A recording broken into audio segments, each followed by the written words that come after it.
Hay derrotas que duran una noche y hay derrotas que duran toda la vida. Porque no todos los hombres que llegan a la cima consiguen permanecer allí.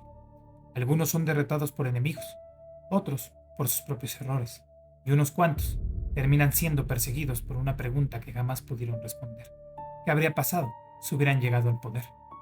Durante años, Roberto Madrazo fue uno de los políticos más poderosos de México.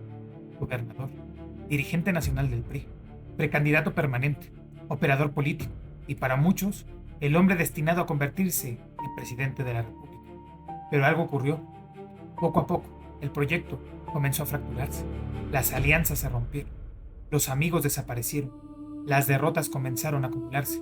Y el hombre que parecía invencible terminó convertido en uno de los personajes más polémicos de la política mexicana. Esta no es la historia de un villano, tampoco la de un héroe. Es la historia de un hombre cuya carrera quedó marcada por decisiones que aún hoy generan debate. Esta es la dimensión que pocos recuerdan de Roberto Madrazo. Y tú, Andrés Manuel, te niegas a debatir, por eso tengo que hacerlo de esta manera. Tú has dicho eso. Aprovecho para recordarles que tienen que actuar con rectitud, con honradez, que no queremos nosotros políticos corruptos. Entonces, ¿por qué trabajas con Bejarano el de las ligas, Ponce el de Las Vegas, Imas el de las bolsas? Dices una cosa y haces otra. Vamos a debatir, vamos hablando de frente. Mucho antes de convertirse en candidato presidencial, Roberto Madrazo ya pertenecía a una familia profundamente ligada a la política. Su padre, Carlos Madrazo, fue uno de los políticos más influyentes del PRI durante la década de los 60 y llegó a presidir el partido. Impulsó reformas internas que buscaban democratizar la selección de candidatos, un proyecto que generó fuertes resistencias dentro del propio sistema político. La muerte de Carlos Madrazo en el accidente aéreo de 1969 marcó profundamente a la familia. Con el paso de los años surgieron diversas especulaciones públicas sobre ese accidente. Sin embargo, nunca se presentaron pruebas concluyentes que demostraran que se trató de algo distinto a la versión oficial. Ese episodio se convirtió en una sombra constante alrededor del apellido Madrazo. Roberto creció con ese legado, un apellido que abría puertas, pero también levantaba sospechas.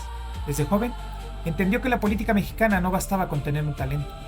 Había que sobrevivir, y sobrevivir muchas veces significaba negociar. En 1994 llegó uno de los momentos más importantes de su carrera. Roberto Madrazo ganó la elección para gobernador de Tabasco, pero la victoria nunca fue aceptada por todos. Los partidos de oposición denunciaron presuntas irregularidades en el proceso. Entre quienes encabezaron las propuestas se encontraba entonces dirigente opositor que años más tarde cambiará la historia política de este país, Andrés Manuel López Obrador.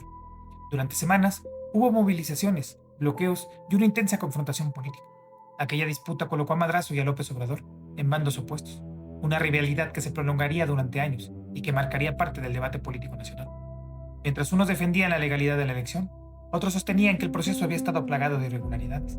Hasta hoy, esa elección sigue siendo recordada como uno de los episodios más controvertidos de la política tabasqueña. Y fue ahí cuando Roberto Madrazo comprendió que en la política una victoria también puede convertirse en una carga, porque ganar no siempre significa convencer. Con el paso del tiempo, Madrazo dejó de ser solamente un gobernador. Su influencia creció, hasta convertirse en presidente nacional del PRI.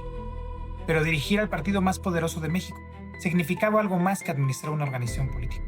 Era dirigir una estructura llena de grupos, intereses y liderazgos enfrentados. En aquellos años del PRI, ya no era el partido invencible que había gobernado durante décadas. Había perdido la presidencia en el año 2000 frente a Vicente Fox Quesada. Y dentro del partido comenzaron las luchas internas por definir el futuro. Madrazo buscó convertirse en el nuevo rostro del PRIismo. Sin embargo, no todos estaban dispuestos a seguir. Las divisiones crecían, las negociaciones se rompían y las alianzas parecían durar cada vez menos. En política, los enemigos más peligrosos rara vez están enfrente. Muchas veces están sentados en la misma mesa. Cuando llegó la elección presidencial en el año 2006, Roberto Madrazo finalmente alcanzó el objetivo que había perseguido durante muchos años. Era el candidato presidencial del PRI. Parecía el momento culminante de toda vida política, pero el país había cambiado. La contienda quedó dominada por dos figuras que politizaron el debate nacional: Felipe Calderón Hinojosa y Andrés Manuel López Obrador. Mientras ambos protagonizaban una de las elecciones más cerradas de la historia reciente en México, Madrazo fue perdiendo espacio. Las encuestas mostraban un escenario cada vez más complicado. La campaña enfrentó dificultades para conectar con un electorado que buscaba un cambio de después de décadas de predominio priista y del primer gobierno de alternancia. Lo que durante años había parecido una candidatura inevitable, comenzaba a desvanecerse frente a millones de personas. Y antes ocurrió lo impensable, y el PRI, acostumbrado a competir en por primer lugar, terminó en un distante tercer sitio. Para muchos analistas, aquella elección marcó uno de los momentos más difíciles en la historia moderna del partido. Para Roberto Madrazo, representó el inicio de una nueva etapa, no del poder, sino la del silencio. Hay quienes creen que la derrota termina cuando se cuentan los votos, pero las derrotas verdaderamente profundas empiezan después, porque cuando se apagan las cámaras, cuando desaparecen los discursos, cuando dejan de sonar los aplausos, solo queda una pregunta. ¿Qué hace un hombre que dedicó toda su vida a conquistar el poder, cuando descubre que el poder ya no lo necesita? Y fue entonces cuando comenzaron los episodios que terminarían por fin el legado de Roberto Madrazo. No por lo que ganó, sino por la forma que México empezó a recordarlo. Hay momentos que pueden borrar décadas enteras de trayectoria, y para Roberto Madrazo, ese momento ocurrió lejos de un mitin, lejos del Congreso, lejos de las urnas, ocurrió corriendo. En 2007 participó en el Maratón de Berlín. Miles de corredores recorrieron 42 kilómetros, cada uno luchando contra el cansancio, contra el reloj, contra sí mismo. Madrazo cruzó la meta con un tiempo sorprendentemente competitivo para alguien de su edad. Al principio, parecía una historia admirable, pero pocos después comenzaron las preguntas. Los registros electrónicos mostraban que no existían tiempos de paso en varios puntos intermedios del recorrido. Madrazo negó haber actuado con intención de hacer trampa. Explicó que, durante la carrera, siguió instrucciones de voluntarios que lo desviaron del recorrido y que no buscó obtener un beneficio indebido. Aún así, la decisión oficial quedó registrada y la historia se volvió mundial. No porque hubiera perdido una elección, sino porque una fotografía terminó convirtiéndolo en un símbolo. Los memes comenzaron a circular, los programas de televisión hicieron bromas, los periódicos retomaron la noticia y para miles de personas, el político que había aspirado a la presidencia quedó asociado sobre todo con aquel episodio deportivo. La ironía era imposible de ignorar. Después de pasar décadas intentando controlar el rumbo de su historia, fue una carrera de unas cuantas horas la que terminó definiendo la percepción política de muchos. Era un tramposo. Con el paso de los años, Roberto Madrazo se fue alejando poco a poco de la primera línea política. Su nombre dejó de aparecer diariamente en los titulares. Nuevas generaciones ocuparon los espacios que antes parecían reservados para él. El país siguió cambiando. Llegaron nuevas elecciones, nuevos partidos, nuevos protagonistas. Y aquella figura que alguna vez parecía destinada a gobernar México, quedó convertida en una parte de la historia política reciente. Quizás ese sea uno de los destinos más difíciles para cualquier personaje público. No ser derrotado, sino ser reemplazado por el paso del tiempo, porque el tiempo es el único adversario que siempre termina ganando. Cuando hablamos de Roberto Madrazo, es difícil recordar una elección perdida, un maratón polémico, las disputas dentro del PRI, las rivalidades que marcaron una época. Pero pocas veces nos detenemos a pensar algo más profundo. ¿Qué ocurre cuando alguien que dedica toda su vida a perseguir el poder descubre que el poder nunca pertenece realmente a nadie? Los cargos terminan, las campañas se olvidan, las alianzas cambian, incluso los partidos que parecían eternos se transforman. Lo único que permanece es la memoria, y esa memoria suele ser mucho más dura que cualquier adversario político.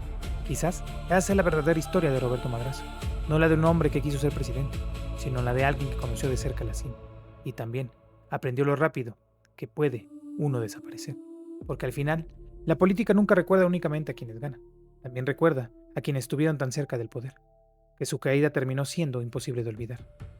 ¿Y tú? ¿Crees que Roberto Madrazo fue víctima de un PRI que se terminaba?